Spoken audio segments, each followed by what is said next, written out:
The storm hit fast. Waves crashed over the oil rig. Jake Thompson clung to a railing. Rain lashed at his face. He couldn't see. He could barely breathe.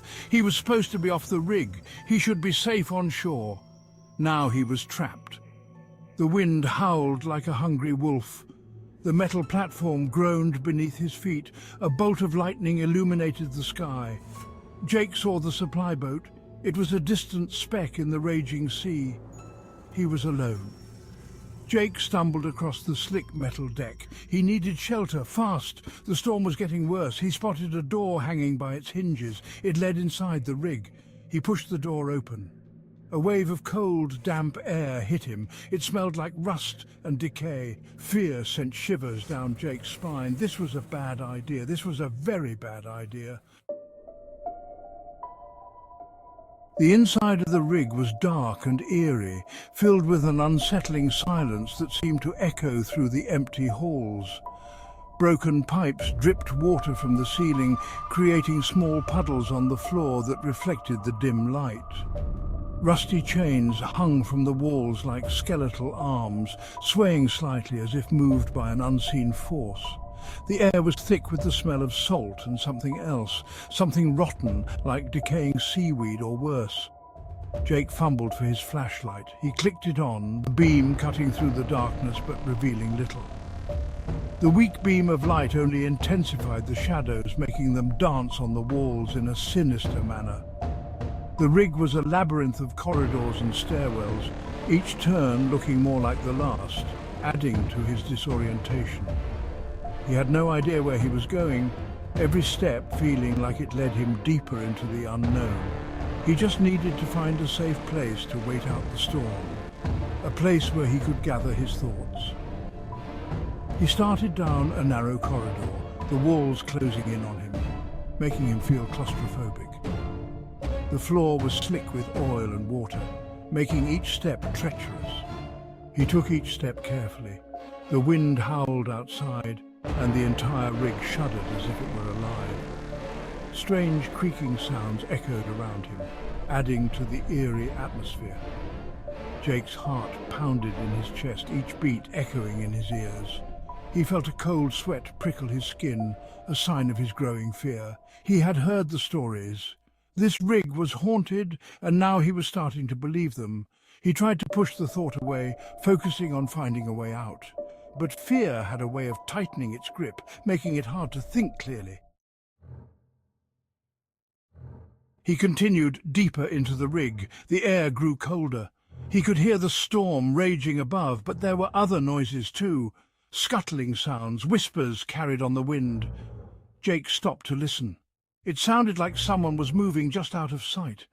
He shone his flashlight down the corridor. He saw nothing, just shadows and darkness. He took a deep breath. It was probably just rats, or the wind. He told himself that. But deep down, he knew something wasn't right. He continued on, his flashlight beam dancing across the walls. The scuttling sounds grew louder. He stopped again. There it was again, a low growl right beside him.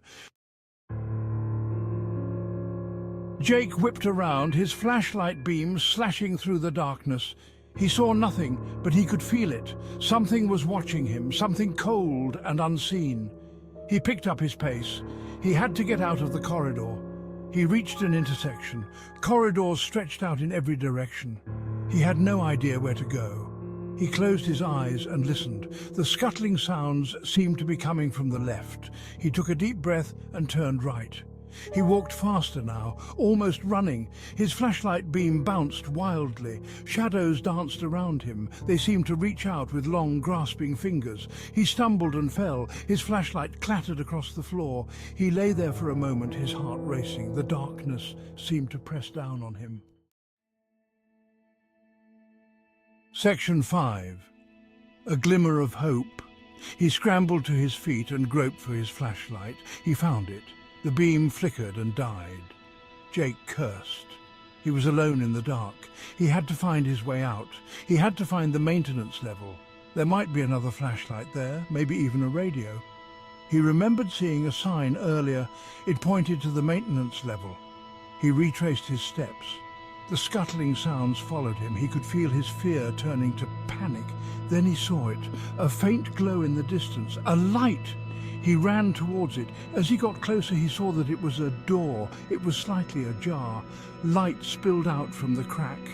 He pushed the door open and stepped inside. The room was small and cramped, barely enough space to move around. It was filled with tools and equipment, scattered haphazardly as if abandoned in a hurry. A single bare bulb hung from the ceiling, casting a dim light that flickered with the storm's rhythm. Jake let out a sigh of relief, feeling a momentary sense of safety. He was safe, for now. He looked around, assessing his surroundings. There was a workbench against one wall, cluttered with various tools. A metal toolbox lay open on the floor, its contents spilling out. He picked his way across the room and dug through the toolbox. He found a wrench, its surface marred by rust. It was heavy and rusty, but it would have to do for now. He looked around for another flashlight, but found nothing useful. He did find a box of matches. He struck one, hoping it would last. The flame flickered to life, casting dancing shadows on the walls, making the room feel even smaller. He held the flame up to the sign on the wall. It read, "Maintenance level," confirming his location. He was in the right place, a small victory in the chaos. Now he just had to find a way out, a path to safety. He noticed a ladder leading up to a hatch in the ceiling, his potential escape route. The lifeboat had to be up there, his only hope in the storm. Section 7, something evil. Jake started up the ladder. The metal rungs were cold and slippery. He reached the top and pushed the hatch open. It creaked loudly. He climbed out onto the roof of the rig. The storm was still raging. Rain lashed at Jake's face. He could barely see. He could hear the waves crashing against the legs of the rig. The wind threatened to rip him off his feet. He made his way across the roof, his hand trailing along the wall. He was above the storm now, but he wasn't safe. Not yet. He could feel it again.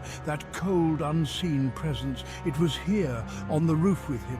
He could hear the scuttling sounds again, louder now. They seemed to be coming from the far end of the roof. He walked towards the sound. Each step took him closer to the edge. Section 8, face to face. The wind howled around him. The rig groaned and swayed. Jake reached the edge of the roof. He peered into the darkness. He couldn't see anything, but he could hear them, breathing, growling. Something moved in the shadows. Something large, something with glowing red eyes. Jake stumbled back. He had to get away. He turned to run, but it was too late. They were all around him, emerging from the darkness. Their eyes glowed in the storm. They were hideous, twisted mockeries of human form. Their skin was pale and slimy. Their teeth were long and sharp. They moved with an unnatural grace, like they were part of the storm itself. Jake raised his wrench. It was a pathetic weapon, but it was all he had. Section 9, nowhere to run. The creatures advanced. Their eyes burned into Jake. He swung the wrench. It connected with something solid. There was a sickening crunch. One of the creatures shrieked and stumbled back, but there were too many. They surged forward, their claws outstretched. Jake backed away. He tripped and fell. He scrambled back, desperately trying to get to his feet. One of the creatures lunged. Jake rolled out of the way just in time. He kicked out. His foot connected with its chest. It let out a high-pitched wail and staggered back, but the others were upon him. He felt their claws tear at his clothes. He screamed in pain and terror. He was trapped. There was nowhere to go. Section 10. The screaming storm. The creatures closed in. Their eyes burned with a cold, hungry light, piercing through the darkness like daggers. Jake closed his eyes. He waited for the end, bracing himself for the inevitable, but it never came. He opened his eyes, bewildered by the sudden silence. The creatures were gone. He was alone, surrounded by the relentless storm. The storm was still raging. but the creatures were gone, vanished as if they were never there. He slowly got to his feet. He was soaked to the bone, every inch of him drenched. His body ached, but he was alive against all odds. He looked around. He had to get off the rig, find a way to safety. He had to get away from this place, this nightmare. He saw the lifeboat.